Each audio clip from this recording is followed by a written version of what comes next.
Hey everyone, let's say you wanted to learn how to do the yo-yo, but you don't have a yo-yo. Bummer. But wait, who really needs a yo-yo when you have a tape measure?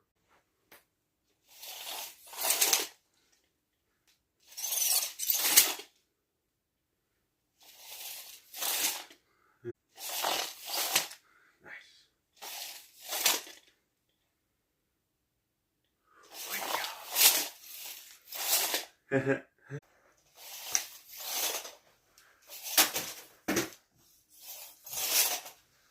This is my personal tape measurer. Do not use your parents' tape measurer. It might make your parents angry if you use theirs, or it might break the tape measure. I don't know.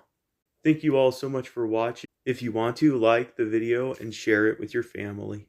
God bless you all. See ya.